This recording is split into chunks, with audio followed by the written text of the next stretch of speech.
हमारी ज़िंदगी में बहुत से लोग आते हैं, उनमें कुछ अच्छे और कुछ बुरे होते हैं। दोस्तों, जो लोग अच्छे होते हैं उनके कर्म भी अच्छे होते हैं। उनकी अच्छाइयों की वजह से हम उन लोगों को याद करते हैं और बुरे लोगों को हम भूल जाना पसंद करते हैं।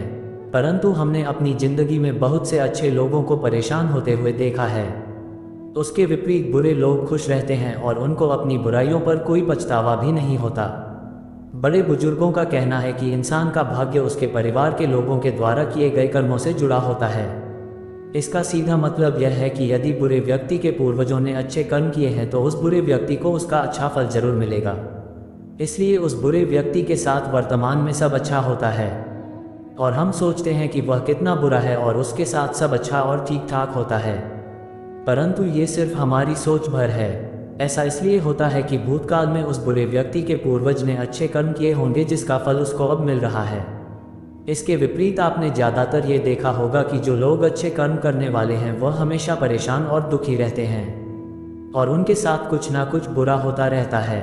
ऐसा इसलिए होता है शायद उस अच्छे व्यक्ति के पूर्वज ने कुछ बुरा किया होगा या जाने अनजाने में किसी का दिल दुखाया होगा, जिसके कारण अच्छे व्यक्ति को उसका फल मिल रहा है।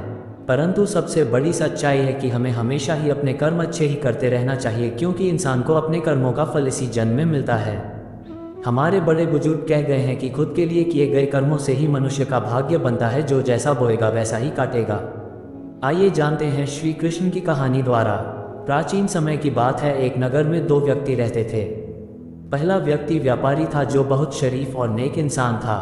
वह व्यक्ति रोज पूजा पाठ करता था और भगवान की भक्ति हर रोज करता था।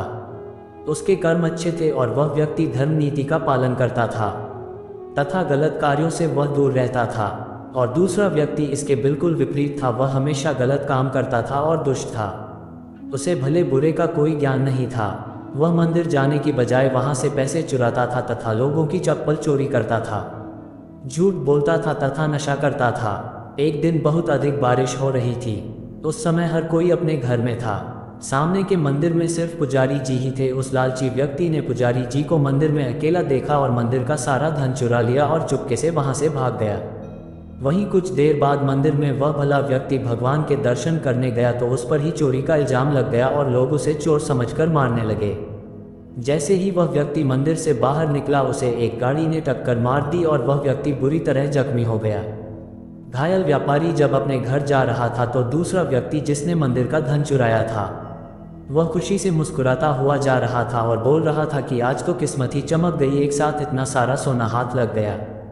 जब पहले व्यक्ति ने यह बात सुनी तो वह हैरान रह गया। उसने घर जाते ही भगवान की सारी तस्वीर निकाल दी और भगवान से नाराज होकर जीवन जीने लगा। कुछ समय बाद दोनों ही व्यक्तियों की मृत्यु हो गई और दोनों व्यक्ति यमराज के सामने खड़े हुए।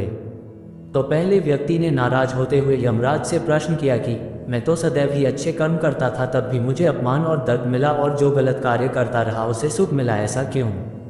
व्यापारी के सवाल पर यमराज बोले, जिस दिन तुम्हारे साथ दुर्घटना घटी वह तुम्हारी जिंदगी का आखिरी दिन था, लेकिन तुमने अच्छे कर्म किए थे, इस वजह से तुम्हारी मृत्यु एक छोटी सी चोट में बदल गई। वही उस दुष्ट व्यक्ति को जीवन में राजयोग मिलने वाला था, लेकिन उसके बुरे कार्यों की वजह से उसका राजयोग एक छोटे से धन की पोटली में बदल गया।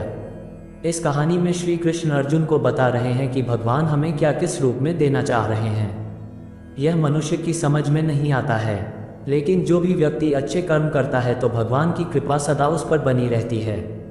इस कहानी से यह पता चलता है कि हमें सदैव अच्छे कर्म करते रहना चाहिए, क्योंकि हमें अपने कर्मों का फल इसी जीवन में मिलता है, बस हमें ये पता नहीं चलता। इसलिए अच्छे कार्य करते रहना चाहिए। धन्यवाद।